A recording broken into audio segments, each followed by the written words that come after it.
I'm Brian Foster, and this is the Grindhouse Institute. On each episode of this podcast, Jeremy Floyd and I program a triple feature movie night. Each of the movies share common themes, and we discuss them here. We're happy you could join us for today's episode entitled Post-Cold War Spies. In the 1990s, between the Cold War and the War on Terror, the U.S. war machine had a harder time justifying itself. It was ostensibly built up to fight a battle that was over. And Alexander wept, for there were no more superpowers to conquer. So now what? Popular culture had basically two ways of imagining the future of the defense industries and alphabet soup agencies. The first as a bulwark against flying saucers. The X-Files, Independence Day, and Men in Black illustrated a need for a big government cover-up and to keep the war machine superstructure going full steam ahead. The second was a little more nebulous and is the subject of today's discussion. A rogue enemy, one that's stateless and adept at navigating our increasingly digital world. That type of enemy is harder to point a finger at, one that's more of a MacGuffin. But today's movies do their best to make the case for keeping us safe from them. A ragtag team of former agents are hired to locate and deliver a powerful black box capable of decrypting and controlling virtually all infrastructure. With something so powerful, who could be trusted to wield it? And what would they be willing to do to get it? Robert Redford, Ben Kingsley, Sidney Poitier, David Strathairn, Dan Aykroyd, River Phoenix, Mary McDonnell, Stephen Tobolowsky, Timothy Busfield, Donald Logue, and James Earl Jones rounds out the incredible cast in Phil Alden Robinson's 1992 film, Sneakers. After his entire team is wiped out during a routine mission, Ethan Hunt is blamed. Now he must use disguises, artificial intelligence, and exploding chewing gum to steal a MacGuffin, avenge his team, and to clear his name. Tom Cruise, Jon Voight, Ving Rhames, Vanessa Redgrave, Kristen Scott Thomas, Emilio Estevez, Henry Czerny, and Jean Reno round out an all-star cast in Brian De Palma's 1996 thriller, Mission Impossible. A leader of an IRA splinter cell recruits a team of international mercenaries to recover a mysterious silver case. But what's in the case? Why is it so important? And who the hell is the man in the wheelchair? Robert De Niro, Jean Reno, Natasha McElhone, Stellan Skarsgård, Sean Bean, Jonathan Pryce, and Michael Lonsdale race through the Paris streets at 100 miles per hour to find out in John Frankenheimer's 1998 film, Ronin. Thank you for listening to the Grindhouse Institute. Please enjoy.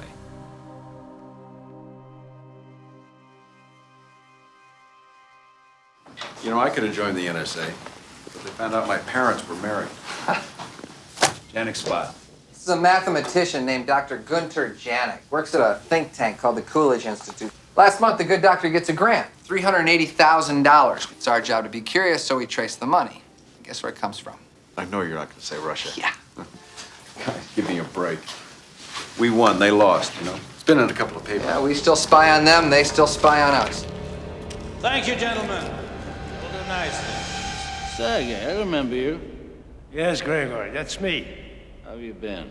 Well, these are trying times. I'm sorry about the unfortunate incident. Oh, yeah. It was excessive. Why, Jim? Why? When you think about it, Ethan, it was inevitable. No more Cold War. No more secrets you keep from everyone but yourself. Operations you answer to no one but yourself.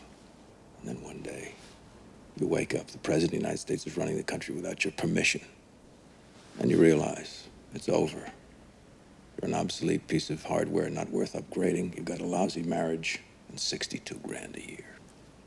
All right, welcome back to the Grindhouse Institute. I'm Brian Foster, and with me as always is Jeremy Floyd. Hello, and how are you? You got about 10 seconds before it's hasta lasagna. Don't get any on Get any on you. Red light! Green light! Love that line. We are heading back to the 90s today for some really badass movies. We have continued our promise to ourselves that we're only going to watch awesome bangers this year, and probably from every year moving forward. Yeah. We've got three great 90s post-Cold War spy thrillers. Sneakers from 1992, awesome movie. Mission Impossible, or now called M.I., from 1996, and Ronin from 1998. Killer block here. They all go together really well. And with us today on the show, we have a very special guest. Jeremy, if you could please do the introduction. Yeah, so part of the concept for this block, I think, came out of a conversation our guest and I were having. And there is another connection to this guest through some of these movies, which maybe we'll get into a little later. But please welcome concept artist, filmmaker, and recent Academy member, Joanna Bush. Thank you for having me. Welcome. Yeah. Recent Academy member, congrats. Yeah, no, this is my second year now, getting to vote for the films and getting to kind of be a part of the Academy. It's very honored. Definitely. Oh, that's awesome. The honor amongst honors, I would say, in this business. Yeah, it's pretty incredible, and you get to be sponsored by kind of your heroes and your peers, and it's really... That was the best part, is that, they write letters of recommendation, and it's really like a wonderful feeling to be part of the community. So yeah, that's awesome. So concept artist, you're part of the pre-visualization of everything, or is this more during production? How does your job work with the whole process? It actually kind of can be almost at any point, like I've done pitch, development, pre-production, production, and then most recently post-production, like on the Ripley film. That was all post-production. Yeah. I didn't get to go to Italy, sadly, but, for sure. I have a lot of respect for what Jeremy does in editing now, because it's really incredible what can be done, the kind of recrafting of a story in the editing. I had absolutely no idea. It's really fascinating, which is another aspect too about the Academy that I love, is that you get to meet people in these other fields that are so passionate about what they do. I mean, I know nothing about sound design. I would love to have someone give me a tutorial on sound design, because I just think it's so influential. Like Sneakers uses sound in such an inventive way.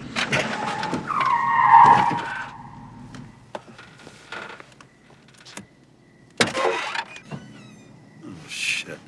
What are you doing up? I really think almost all of these movies, actually. Ronin, too, really stood out that way. Yeah, but go ahead. Yeah. No. I mean, I feel like I've not given it enough credit in the way that it can tell a story. Absolutely. Well, I think that adds that level, that one extra level of creating something three-dimensional. You've got a two-dimensional visual you're looking at, but all of a sudden you hear those sounds that you can either relate to or that really relate to what's happening on screen, and it makes the biggest difference. And you're right. Things like Sneakers, all spy movies probably benefit from a lot of great sound, but also, I don't know, just very particular, maybe even stylized sound effects that kind of accentuate those things that might not be fully realistic. Milking the tension out of it. Yeah. Cinematic. Exactly. Yeah. There you go. So Sneakers and Mission Impossible and Ronin, should we get into the films? Absolutely. I think a couple things. Like, one, the thing that was kind of fascinating about this block in particular was this period of time in between the sort of end of the Soviet Union and before 9/11.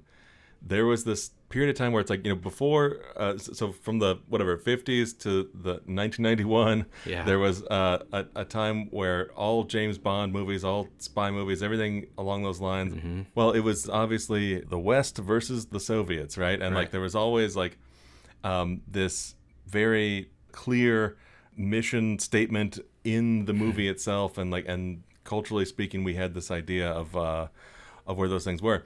And then without that, there became this sort of rudderless sense of it. And all three of these movies really feel like it encapsulates that idea, especially since, in all three of them, each team that we're with is freelance or gone rogue or you know what I mean? It kind of breaks off from the sort of official ways in which it would have probably been pursued a decade or so before. And then additionally, I think part of the thing that was really exciting here was talking about having Joanna on for these ones in particular, not only because we all loved these movies, but Joanna had some personal connections to, I think, Sneakers in particular. Yeah, I mean, Sneakers is one I'm pretty excited and happy about, because both of my parents worked for the NSA, the National Security Agency. And really? James Earl Jones, I feel like, is the coolest representation of that. Usually in movies, the NSA is really not depicted very well, And so I felt like, That is not how the U.S. government does things. I want peace on earth and goodwill toward men. We are the United States government. We don't do that sort of thing. I want a Winnebago with a kitchen and a bed. It's not a car dealership, pal. He wants a Winnebago. All right, a Winnebago. Like the two guys that first show up that say they work for the NSA, that's usually the way that the NSA is depicted. Yeah. The Men in Black kind of, right? Those nondescript. Exactly, yeah. Thin They're ties, just listening on the other end of the line. I thought the FBI was supposed to do this kind of thing. This is outside the NSA's jurisdiction. Unless the NSA didn't want anybody to know about Janek's little black box. I keep thinking about something Greg told me. He said that our codes were based on an entirely different system than the Russian codes. So this box really wouldn't work on them. The only thing it'd really be good for is spying on Americans. What do you want, Mr. Bishop? My dad had like a very, I think, kind of basic sort of badge that I remember like kind of hanging from his door, which is hilarious because like on a film set, you have a badge that's not that different than what it was, you know. It didn't do like an ocular scan or anything. Measure the bones. Did your dad say his voice is his passport? You know what my favorite word is? Yeah. No, we called them indoor spies, both my parents. And they were on the linguistic side, so they both knew Russian. And so a lot of translating like messages and things like that? I think so. Translating as much as you know, I should say. Yeah. As much as I know. Yeah. But she also said she had another language, but she would never tell me what it was. And she was so happy she could kind of hold it over me, you know, that I wanted to know so badly. But how interesting. Yeah, you know, I mean, the closest I got was my dad would play softball at Fort Meade, and so we would go, you know, that's where they worked. We would go to see the softball games. That was close. I also think that kind of influenced working on films because I never saw either my parents go into an office. Yeah. You know, they never like, I never saw like what is work. I don't know what it is, you know, so. What do we got here? It's called a man trap. I borrowed this demo from the manufacturer. NSA uses the same technology to keep people out of restricted areas at Fort Meade. Card? Now speak right into this box. Hi, my name is Martin Bishop. My voice is my passport. Verify me. But yeah, I mean, my dad loved spy movies. I mean, The Hunt for Red October was his favorite, for sure. And he loved Where Eagles Dare, which I know you guys also did on one of your podcasts. So yeah, so it was so funny seeing Clint Eastwood play the second banana or whatever. You know, yeah, second, third banana. Yeah, yeah, I know. But I loved that dynamic with Richard Burton, and I loved that kind of, you know, was it a ski lift or was it a funicular? Like a funicular gondola type of thing. Big gondola. Yeah, exactly. It's miles up into the sky. That piece was nuts. Yeah, it's awesome. Incredible. That's very interesting. Yeah. Yeah, but what Jeremy pointed out before, which I thought was really interesting, was the fact that, a lot of these characters they've kind of gone rogue, right? They're not working for... Disavowed. Yes. Some of them, yeah. But they're no longer doing that business 9 to 5, I should say. It's kind of interesting how there's sort of like heist movies as spy movies. Yeah. Like there's this like crossover where you assemble your team, infiltrate, exfiltrate. It's the same thing, right? Yeah. Yeah. Yeah, and that's what's great about these ones in particular. Like they still all have the team. I mean, the very next Mission Impossible and then everything going forward, there's a token team that's like, there's people to bounce dialogue off of, but like no one's doing anything other than Tom. I mean, everyone's pulled. I don't mean to jump to Mission Impossible, but since you mentioned it, it's like everyone pulls off that same exact move where the A-lister team gets bumped off in the first half hour of the movie now, and then you gotta get the filler ruffians in there. The Kriegers. It was so interesting how Jean Reno, his two characters in Ronin and are so different. One's much nicer.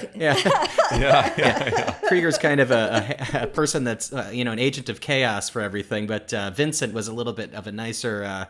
He actually was part of a heroic part that actually made it through. But I was thinking that too. I'm like, He's this guy that gets things, right? He's the if it's in Paris, I'll find it. Okay, go get it. Go get me the 686 RISC prototype with the thinking computer. Artificial intelligence chip. Yeah. Artificial intelligence RISC chip. Thinking machine laptops. I'm talking about the 686 prototypes with the artificial intelligence RISC chip.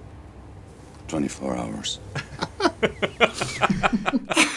But they were both he in both those movies he played kind of the Morgan Freeman and Shawshank character. Yeah. Where he's the guy who can get it from time to time. Yeah, totally. But I think the best place to start though would be with Sneakers because there is this very interesting influential stamp that is happening between all three of these movies. We're kind of getting into a little bit of it there with the Jean Reno thing, but man, for me, I remember seeing Mission Impossible 1 in the theater, and it was very exciting. I was maybe just the right age for that type of thing, and I missed Sneakers in the theater, but I feel like watched it half a dozen times, on VHS or whatever, or they played on TV and all this. Mm-hmm. So I became familiar with it, but I feel like I saw Mission Impossible first because I had the impression that all the voice print and all the like sneaking part of it, that whole set piece, and like the body temperature and whatever, was like, wait a minute, are they just ripping off Mission Impossible? And it was like, no, it was the other way around. Yeah, strike that, reverse it. Yeah, it brought a lot of new stuff for me. I saw this in the theater, Sneakers, actually. I remember this. I went to see it with my grandpa. I do remember feeling that this kind of brought some really interesting ideas, and it was very early internet, or at least early data over the web, if you will, or transmitting information somehow. And this was kind of an AI story way before what's happening right now with AI. And I was like, damn, they were really telling the future in this one.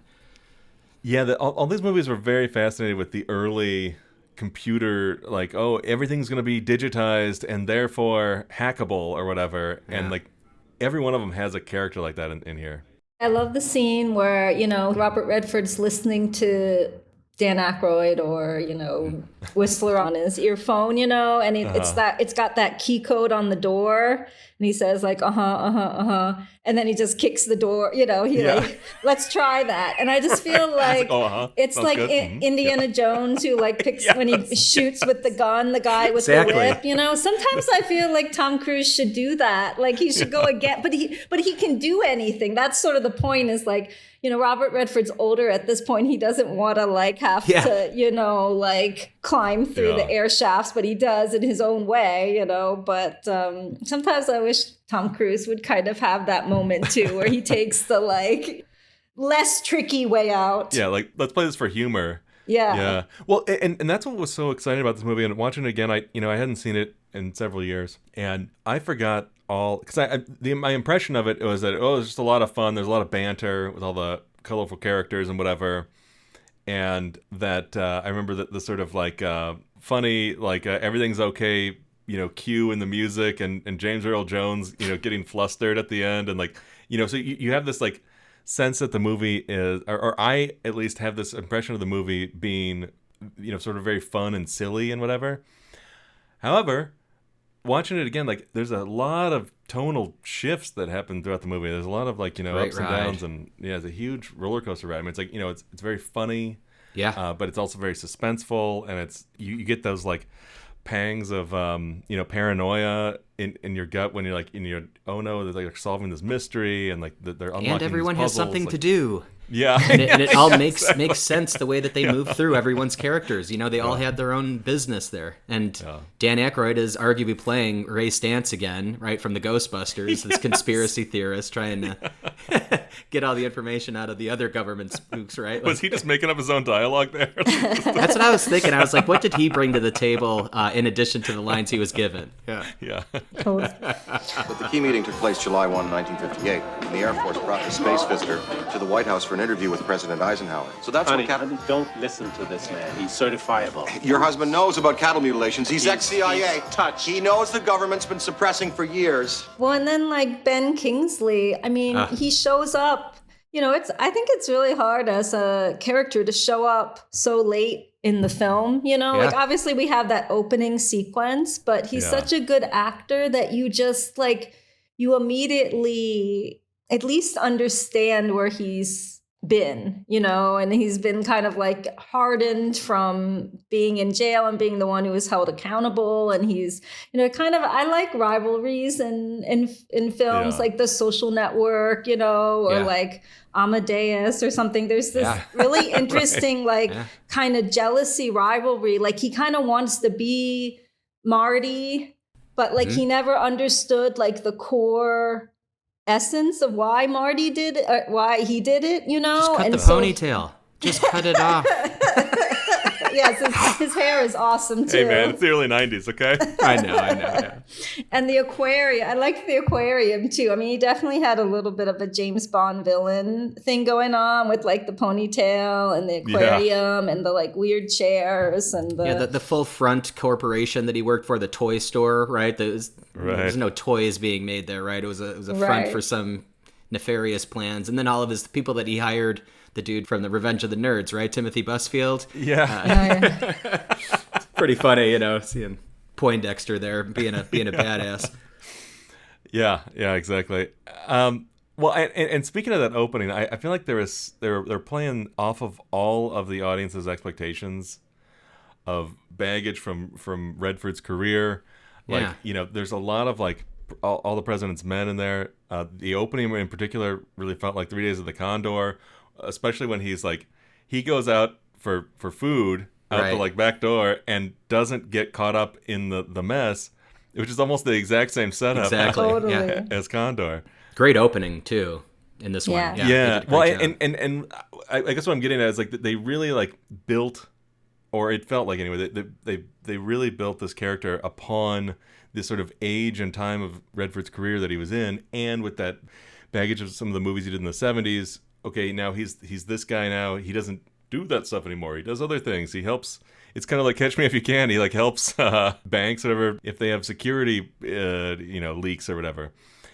So he's doing a different thing, but then he gets kind of sucked into the world he was formerly in. And then the snow in that opening sequence, it then transitions into the snow on the TV or whatever. Oh yeah. And there was a lot of really clever things like that they would do that would kind of comment on technology and. How about the opening credits themselves? They were anagrams or that was really cool, and they were there all their names. I didn't pick up on it at first. I was like, what the hell is that? And then, that's why I'm terrible at that category in Jeopardy. Well, and I forgot the Too Many Secrets or whatever it was. The whole sequence they did with Scrabble. That was really great. Yeah. C-Tech Astronomy. C-Tech's not a word. How pissed off would you be if you were that deep into that Scrabble game and he just wiped that shit off? You got the dictionary out and everything,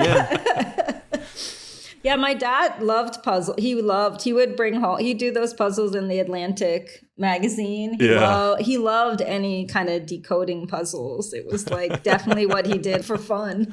Wow. Yeah. Do you think he'd be able to solve the C-Tech and turn it into cootie rat semen or whatever it was? And it was that's not it. That's not the one. Yeah. That was funny. Yeah. Oh man.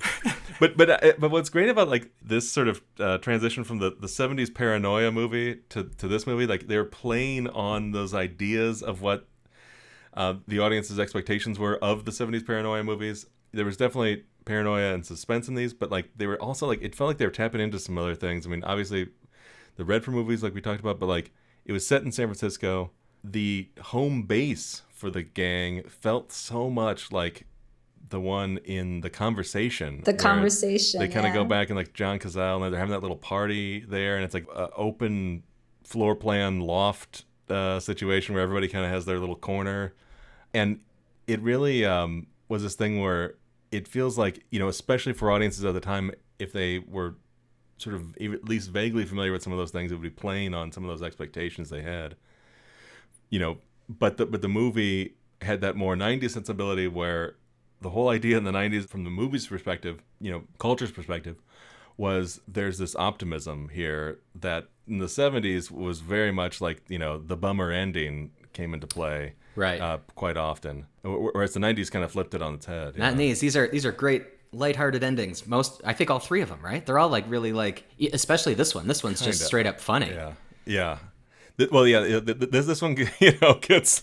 It's wonderful. It's full like bozo mode. It's like, I love the bozo mode at the end. It goes full bozo. I want the chick with the Uzi. I want her phone number. I wanted to bring up that I really liked how Sidney Poitier's character kind of led into and was teasing throughout the entire film why he was kicked out of the NSA or the CIA. I think he was part of the CIA. Yeah.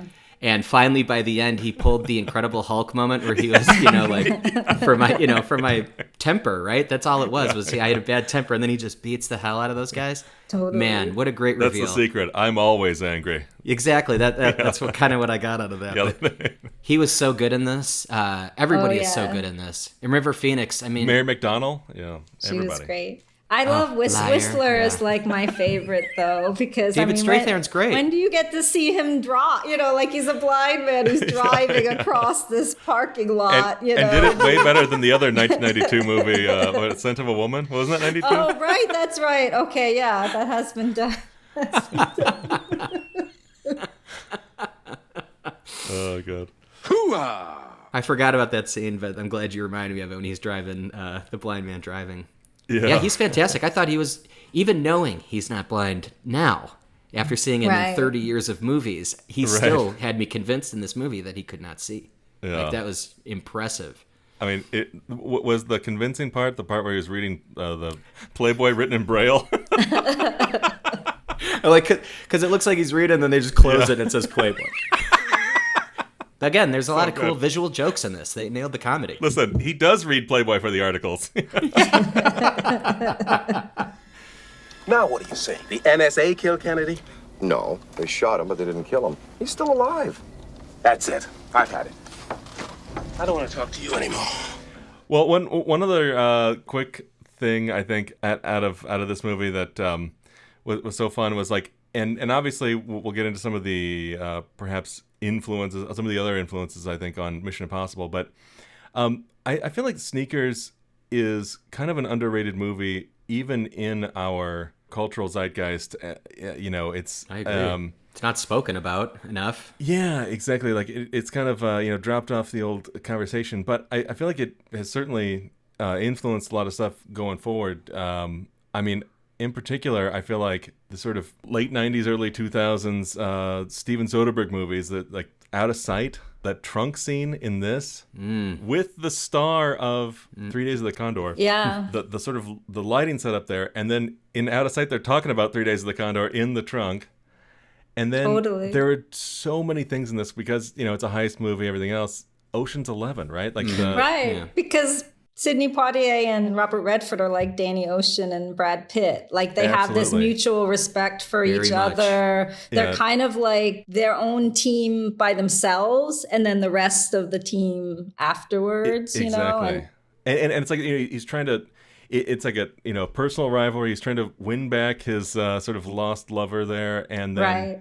Right. Even like the set pieces where it's like the guy with the balloons is trying to get through the security or whatever, and all these things, Oh yeah. Well, and then one of Steven Soderbergh's favorite movies is The Hot Rock, which is another Robert Redford heist movie, which is again Robert Redford. There's something about him as a character that I think is like a Soderbergh favorite kind of character of like he's that reluctant guy to get involved, but when he does get involved, he's like the natural person to pull off all these things, and he's that Danny Ocean character is like very, to me, Robert Redford kind of inspired. Absolutely. Well, and there's this other like weird thing that just it's like a just quirk of fate or whatever, but there's this thing where it looks like Robert Redford is Brad Pitt's dad. It's like it looks like they're like very similar. That's why that movie Spy Game was so good, I think. Yes. They look like a father-son duo, but they weren't. They do, and they acted like it too. I thought that's what made it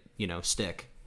Yeah. Well, then I had to look up the chronology too, because actually Ving Rhames was in Mission Impossible before Out of Sight, because I was trying to figure out what was the order of that, because he was Foley's like perfect wingman in that as well. Like he plays the best wingman ever. You feel like you can rely on him. Like he's going to come through for you. You never doubt him. Like, Yeah. No, totally. I won't let this get out into the open. Exactly. My one last favorite scene in Sneakers, though, was my other last favorite, which was, you were talking about the out of sight trunk, but, was that scene, but also just the scene after it where, like, they start to deconstruct his whereabouts, and it like leads with sound, and Whistler gets on his kind of like. I heard a cocktail party. Yes, exactly. The reservoir. It's just so good. It keeps you on the edge of your seat. Plus, I think that it was geographically accurate, where people that know San Francisco would be like, "Yep, they're correct. There's speed bumps on this bridge versus this bridge, and not that bridge." Yeah, very cool. Yeah, and they had all these gadgets, they had all the gear, and they had these ways of hacking into things or whatever. But maybe unlike Mission Impossible and the way the franchise, gets further and further into just like, we'll just hack it and we'll have the thing. They kept finding all these very low-tech ways to break into things. It's like Whistler playing back with the bridge sounds and like, no, you guys are missing it. Like, they kept trying to see him like type in his password, but it turns out if you were just listening, you would have understood what it was, and that the answer machine wasn't an answering machine. The whole thing where he just kicks the door in or whatever, the balloons, all those things where it's like, just from a writing perspective too, it's like they found really clever ways to solve all these little puzzles and all these little obstacles, as opposed to just the whatever machine and beep boop boop. We're in, Totally. They set up a foil, and then they found their way to solve it in a more analog way. I mean, that's what I like about the David Fincher's The Killer too, is that like, I just like when, like, speaking of sound design, he gets, this Amazon package through these like lockers in a city, I like when you feel like you could actually kind of accomplish it yourself too, instead of having to have part of it, like this aquarium restaurant break, water and you're called aquarium. Kittredge, you've never seen me very upset. All right, Hunt. Wow, you guys are really great at that. Why was there another team? I don't quite follow you. Let's see if you can follow me around the room. The drunk Russians on the embankment at 7, 8 o'clock. The couple waltzing around me at the embassy at 9 and 11. Bow tie, 12 o'clock. The other IMF team. You're worried about me. Why? I can understand you're very upset. Kittredge, you've never seen me very upset. That scene is amazing. Is that our bridge to the Impossible mission here? Mission Impossible? M.I., as it's now called? M.I.? Yeah. M.I. M:I? Yeah, still for me, the top dog of the franchise.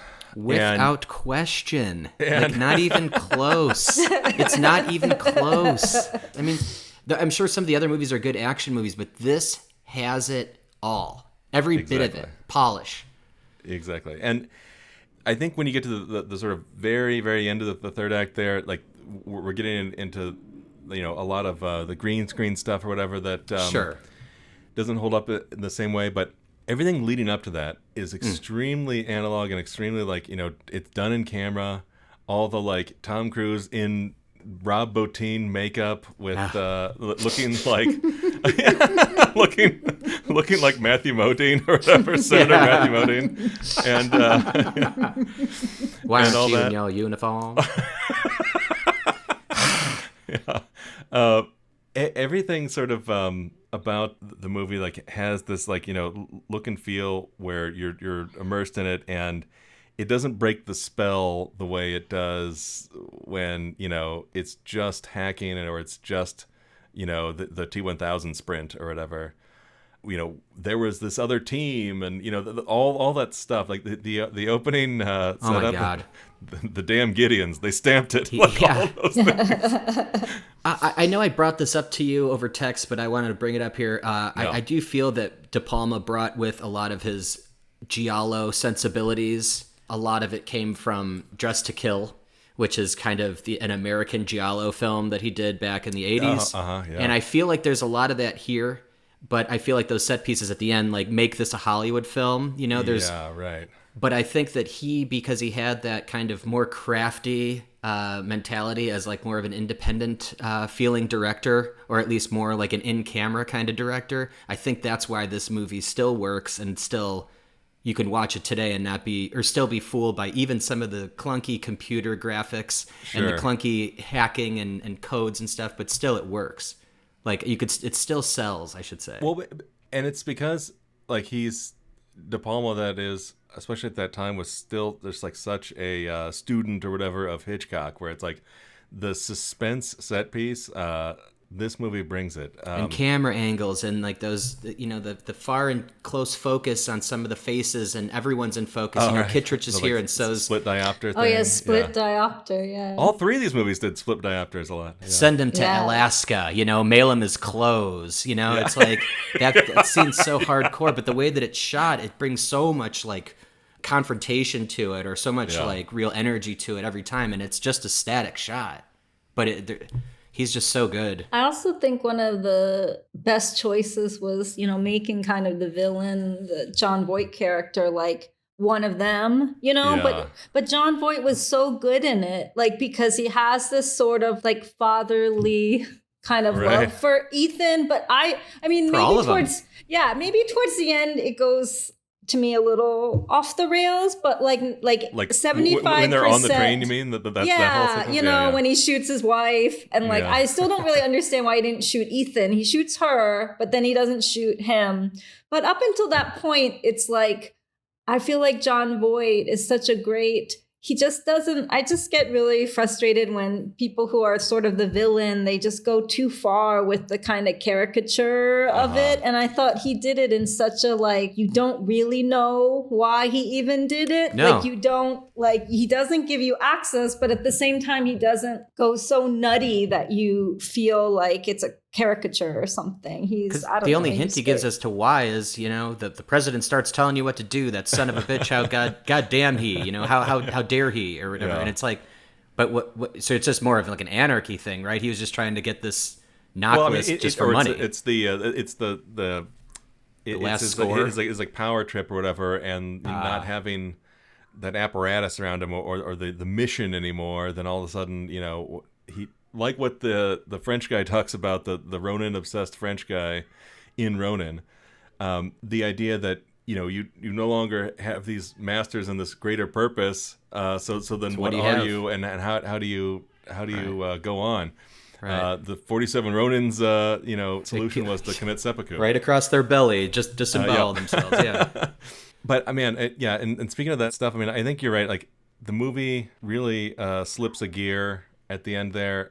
And I think almost like Sneakers too, it has like, it maintained that like, the balance between it being like really, really dark and really, really funny, Sneakers that is, and then it really like pulled the rug, and it was like, okay, why isn't Ben Kingsley shooting him? Why isn't Timothy, whatever his name was, shooting him? And it kind of has this thing where, because it leaves you on that note, that is the impression you're colored with.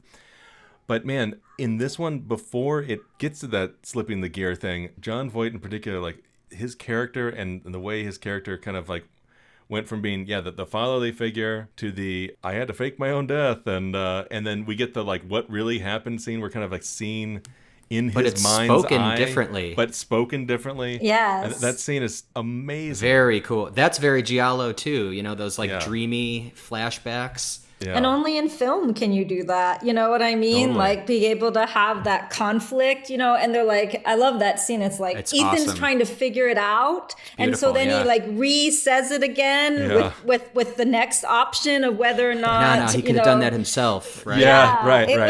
Amazing. Exactly. But he still gave the Claire option in that, which was the option, right? Which is probably what happened. Yeah, exactly. Right.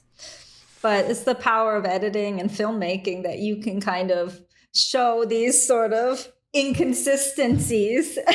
Yeah, exactly. So good. The juice in that scene is like the type of thing that like every spy movie and every mystery wants to get to, and they just hit it so hard in this one.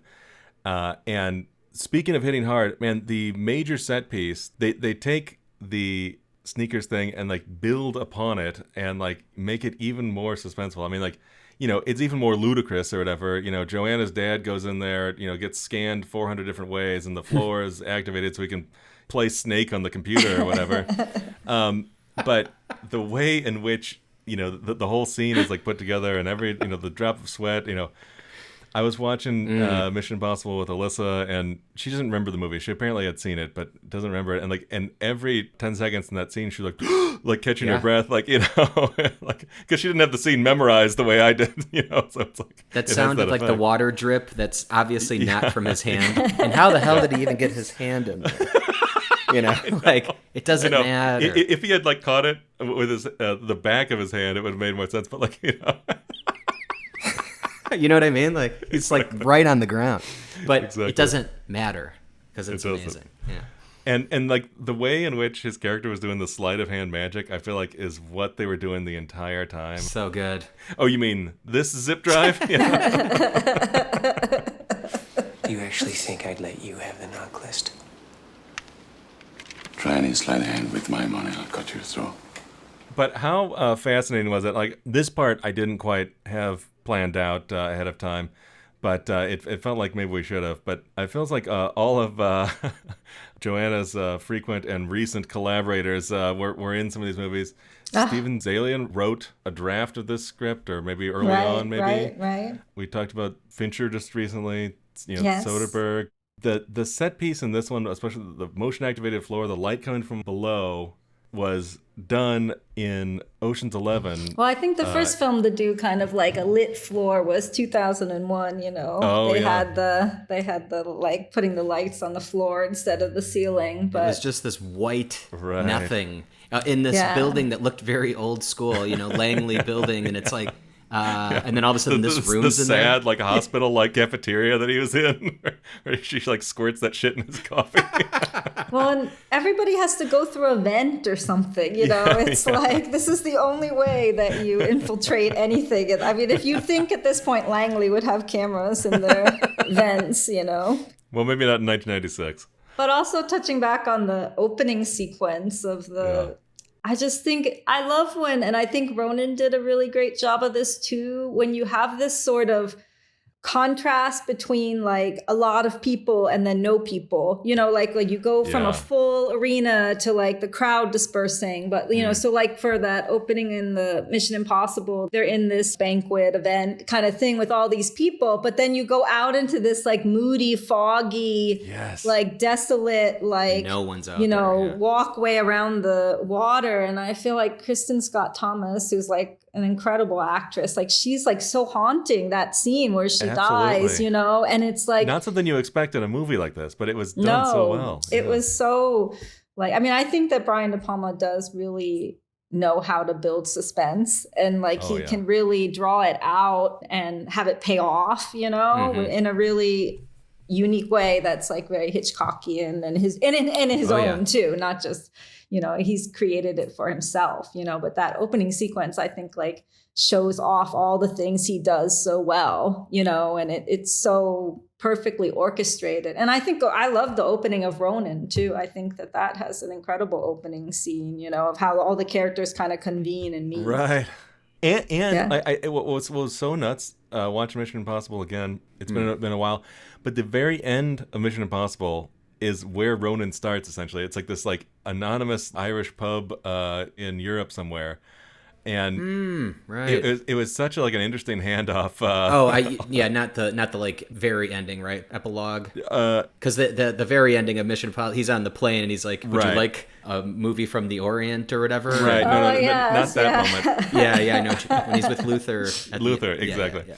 And it was like, I wonder what happened to Claire or whatever. Cheers. To you, Luther. Being off the disavowed list. Hey, I'm the flavor of the month. And then we like have that scene almost reimagined by John Frankenheimer as the opener of Ronin. Yeah, I hadn't seen this since probably 98 or 2000 even, and I forgot how fast they get you into Ronin. Like, it is like there's no bullshit at all in this movie. You're in and you are ready to go. And like nothing's happening in the first like 5 minutes, but it's so tense. Like you're just like gripping your seat. You're like, what is going on? You're like, who's that? Wait, what the hell's he looking at? Who's that? Who's she? That's kind of how I was for the first time. But it didn't matter, right? Because Frankenheimer was building this like whole thing, and they've got them in this like bunk area or their own barracks where they need to stay during this job. You know, they had all the beds like lined up, and it felt like a very Reservoir Dogs type situation. And she was kind of the Joe, right? Big Joe, given the mission. But Natasha yeah, Mr. Pink. But Natasha McKellen was kind of, I don't know. Yeah, she was kind of that role, right? Of like the Charlie of the Charlie's Angels, the person that kind of gives out the mission, although she was herself a terrorist. And we'll find out more of this. Although I guess the Charlie was the man in the wheelchair that they kept referring to. Yeah. Who the hell was that?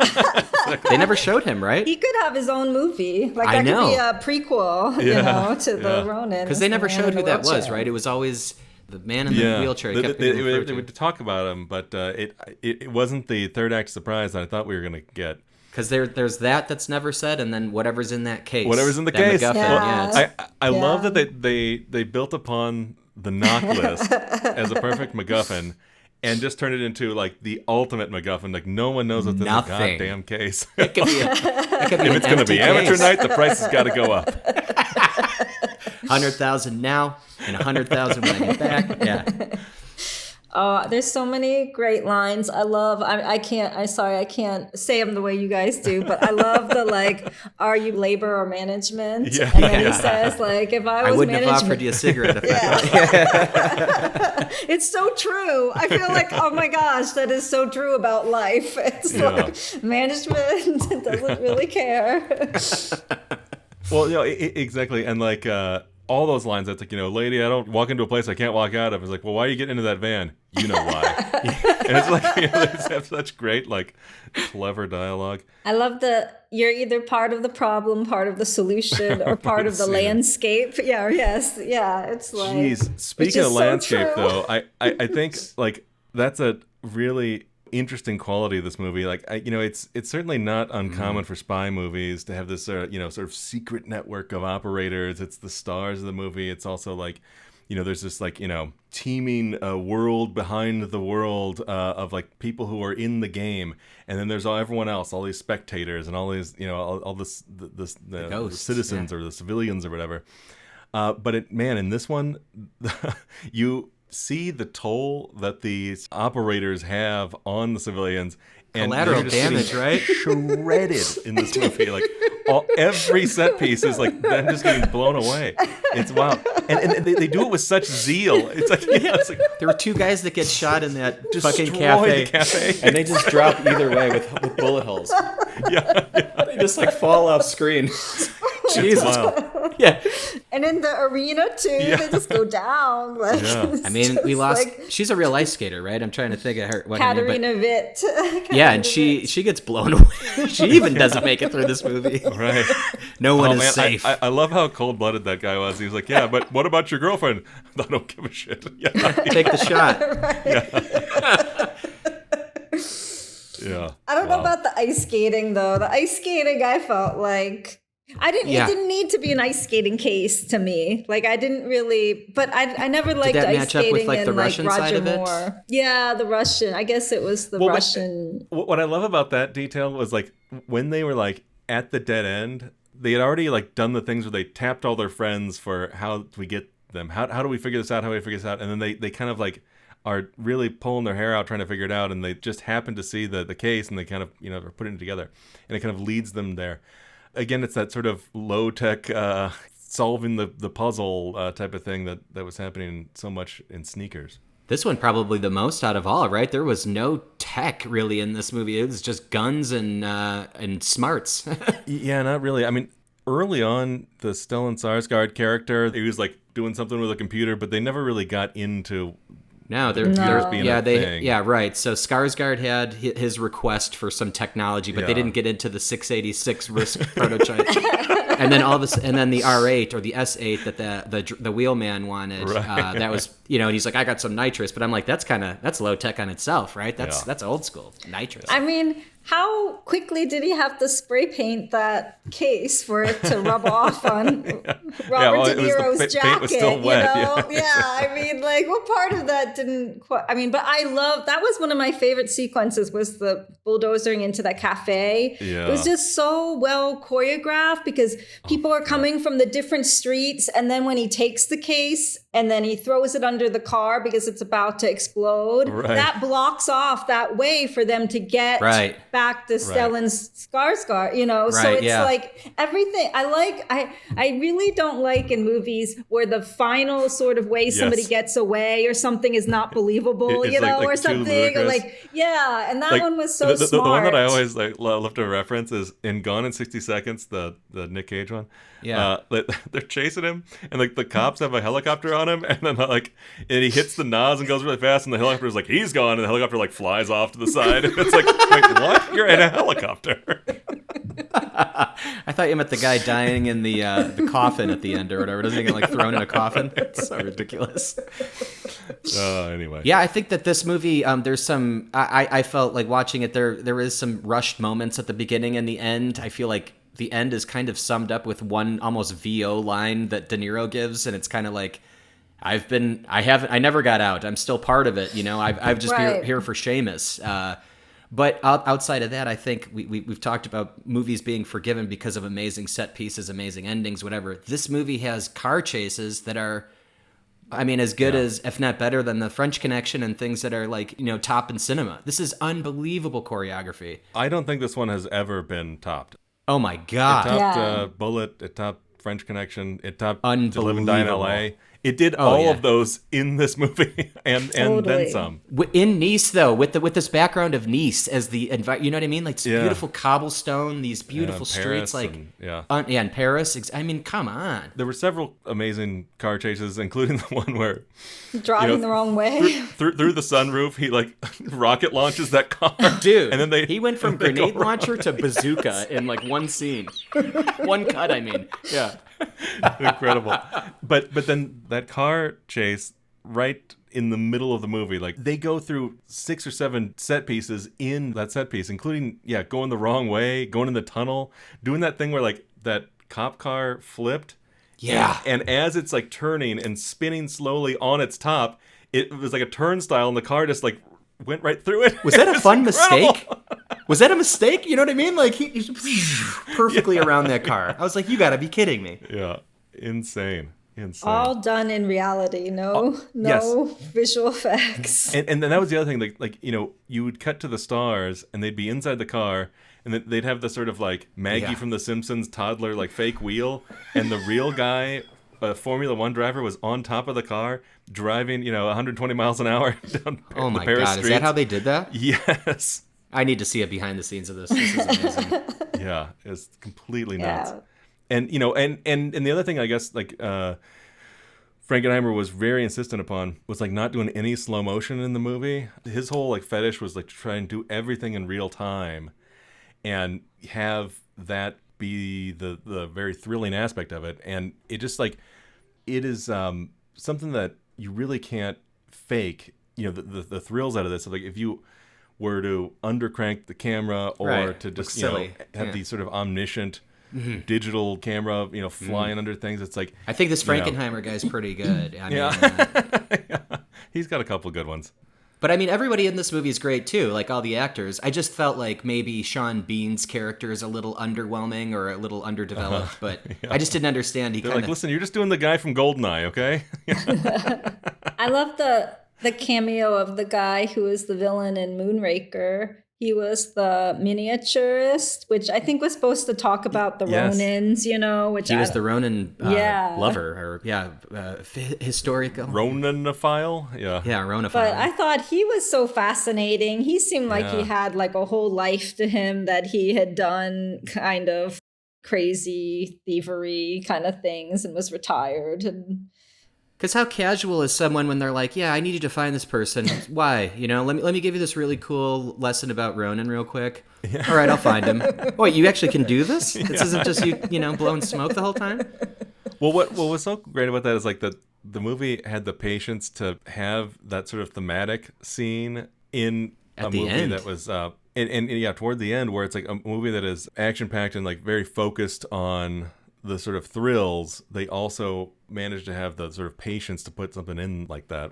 And it's no longer about the case anymore either in that moment. It's about your purpose in life. It becomes even bigger at that moment. I thought it was interesting. And I felt a little heat at the end there, too, of the getting Natasha McKellen away, right? If you can't drop everything at the sign of the first bit of heat, right? Don't get involved. You're breaking your own code, exactly. Exactly, and that's the thing is, like, I think, but that scene with Michael Lonsdale, he was in The Bride Wore Black. He was the guy who got trapped under the stairs there. Yeah. He was also playing almost the exact same role a few years later in Munich, if you've seen that one. Yeah. He's great. But his character and that moment with De Niro, like, it was like one of those things where it's like, it for me anyway, helped the ending work, that sort of low-key ending come together.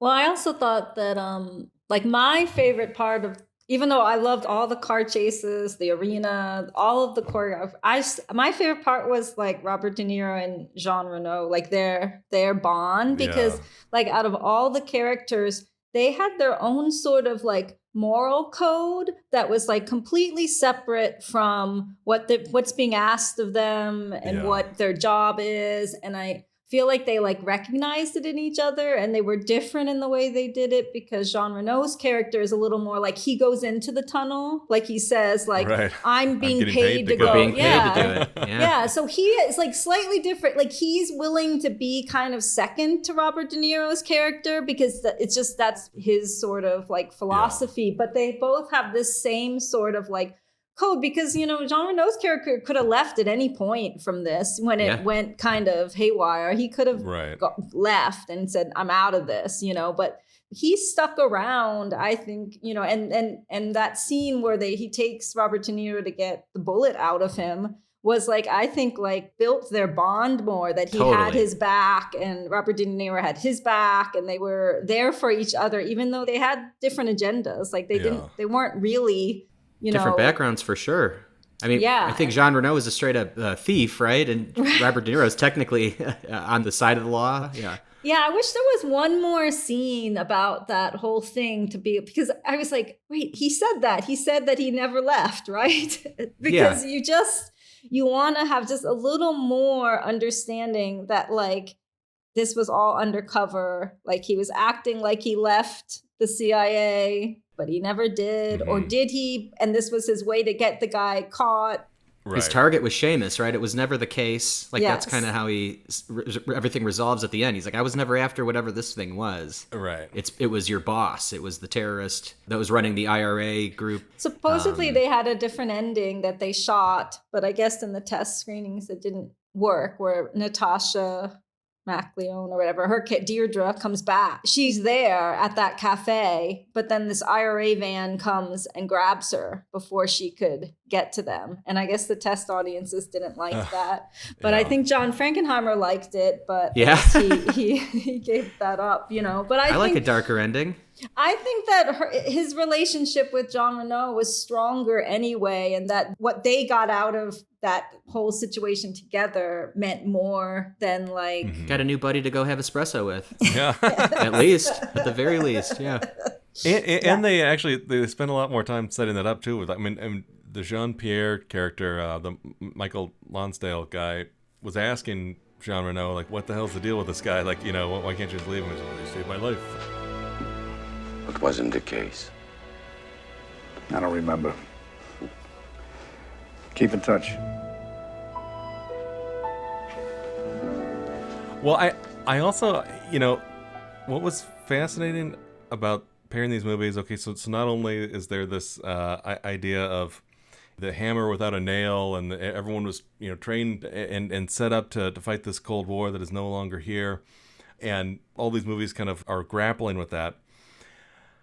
But I love how they all have kind of the same ending, where it's like there's this news report that kind of ties these things up in every single one of them. All of them do that. That is so true. All three of them do that. Yeah. In a surprise announcement, the Republican National Committee has revealed it is bankrupt. But not everybody's going begging. Amnesty International, Greenpeace, and the United Negro College Fund announced record earnings this week. In a freak accident, a helicopter lost altitude and collided with a high-speed train on its way from London to Paris. It was the slaying in France of the Irish terrorist Seamus O'Rourke by parties still unknown that contributed to stability, largely allowing the negotiations to proceed to their historic conclusion today.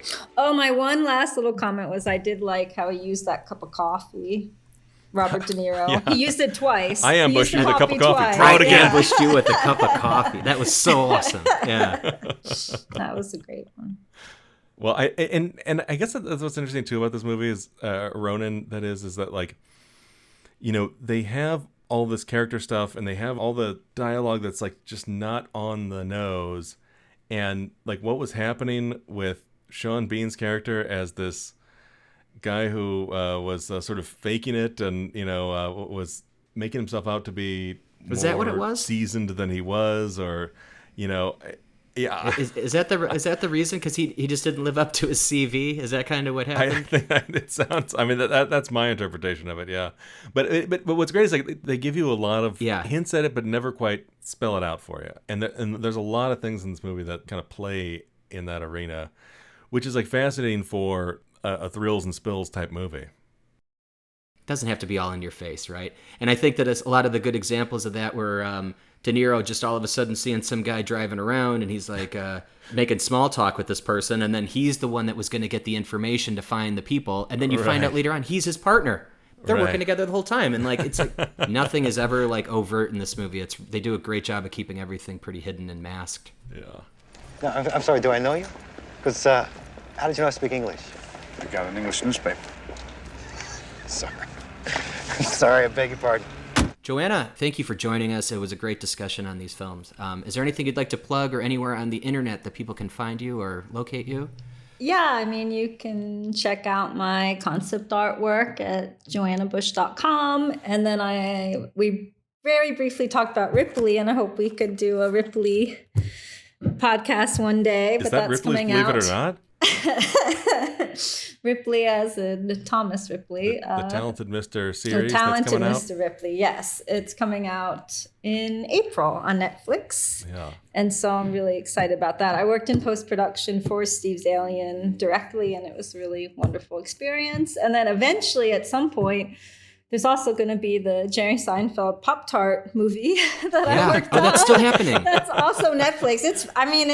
It was shot, so hopefully it comes out this year. I'm so glad, 'cause it's about the start of the Pop-Tart, right? The invention of the Pop-Tart. It was like the quickest yes I think I've ever said to a project, because I mean, like who doesn't why love not? Pop-Tarts? You know, I mean, Seinfeld and Pop-Tarts. Yes, it was. The goal was to make Jerry Seinfeld laugh. You know, like if something did you do it? I did. Yes. All right.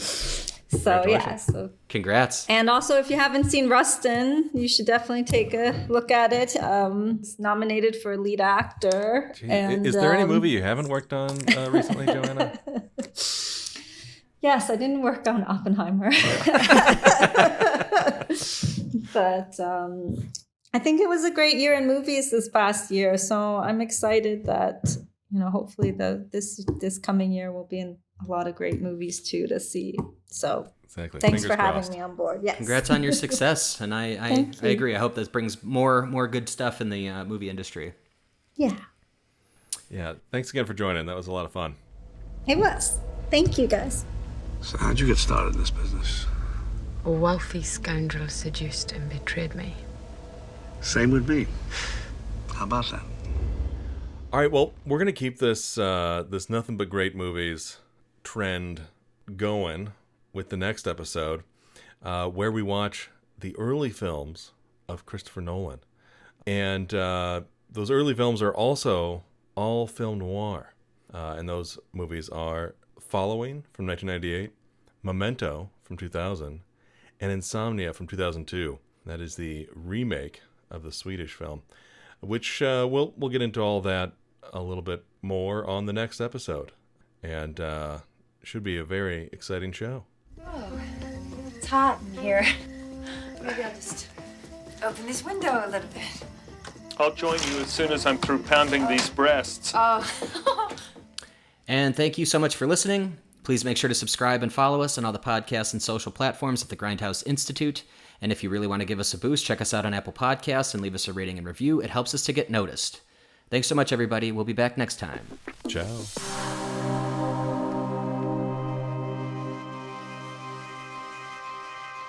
The 47 Ronin, masterless samurai.